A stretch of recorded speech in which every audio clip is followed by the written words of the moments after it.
like maybe you took a little bit off the snaps last week and weren't shooting them back there so fast. Was that a cognizant thing that you talked about last week? Yeah, I just kind of switched some things up. Like I didn't wear a glove on my snapping hand this week, and it seemed to help. So I think we're just gonna stay with that. So Feel it was better? definitely. Kendrick, have you guys been able to pinpoint why the scoring points early in games has kind of been a problem? It's just something we got to keep attacking as an offense. We've had games where we come out strong, we had games where we hadn't, but just more so, we really got to work on starting off on the right foot. What stands out to you about the Chiefs front? Where you're going to be seeing the most of? Is it Jones kicking inside? I guess Reed's playing a lot for them as well. Yeah, like you said, both great players. They got a good front, obviously with Melvin, who's here, and Clark on the edge as well. They got a good linebacking core as well, so it's going to be a challenge. Kendrick, going through what you did in Minnesota, you're now going to a place they call the loudest outdoor stadium in sports. So are you better prepared to deal with the noise? Yeah, and that's something I think Coach Tom will implement in the practice setting for us tomorrow. So that's something we're going to get a head start on this week. Was that a new in Minnesota? Was that as loud as you had experienced in a game? I know you're not a center in college, Yeah. so it's not the same thing. I think Buffalo's pretty loud, and Buffalo and Minnesota are both really loud.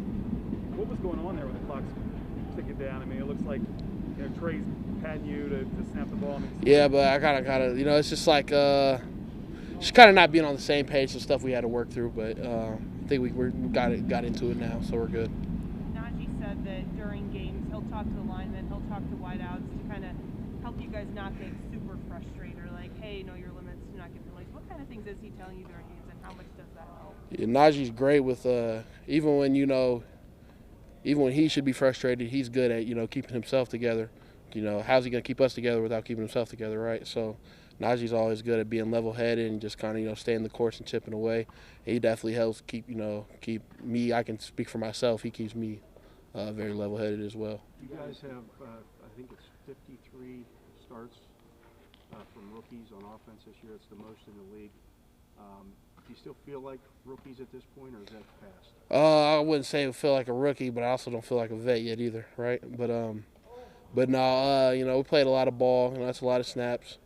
Me and Dan were just talking like, man, I wonder what our snap count is this year. However many games we are in, what are we, like 14 in? So, but yeah, like I said, it's just got to keep rolling with it and finish this year out strong. Have you thought about the rookie wall? Have you felt it at all in your body a little bit? Nah, man, I've never even heard of that. I don't know what that is. You got into it a lot with Jeffrey Simmons, guy that was getting going at it with you. What was that experience like? It seemed like there was an exchange at the end. He tried to get in some shoves during the final kneel down. Yeah, just kind of he was talking a lot during the game, and I was talking back at him and stuff. But he's a great player. He played really hard, and he was just real competitive. I guess that's the best you can say about it. But yeah, he was definitely chirping a lot. Is that experience something you could build off of going up against now? You got Chris Jones and this Chiefs defense. Yeah, definitely. Hopefully, hopefully we carry over that. The defense playing well as well. But yeah, Chris Jones is definitely he's going to be a challenge as well for us. So I think we're ready for it. Ben took a hit after a run play last week, and there was no penalty. Is there any kind of conversation about like, hey, the referees aren't going to protect him? Maybe us guys need to. Yeah, definitely. Obviously we don't want him getting hit at all. Regardless if the referee's going to throw a flag or not for roughing the passer. But I like that mask, by the way. I live up on my Washington. That's pretty dope. But yeah, like I said, so we're trying to keep as clean as much as possible. Ben said was telling us this morning that you took some heat in this building regarding the Vikings game, but he made it a point to come up to you after the Titans game and say, way to go with all the snaps, because you don't hear it as often when you do things right. What did that mean for you, for Ben to kind of seek you out and make that point? Definitely something that's like definitely something I feel like it's good to hear, but also not looking for it either. Like Coach Thomas said, we ain't looking for no pass on the backs. In the Minnesota game, it's still no excuse for I've had quite a few bad snaps this year. There's no excuse for it. Like Coach Thomas said, you got to have that fixed yesterday. but yeah, so that's not looking for any pass on the backs, but definitely appreciated. What have you gotten better? Whew. Go ahead, Jeff.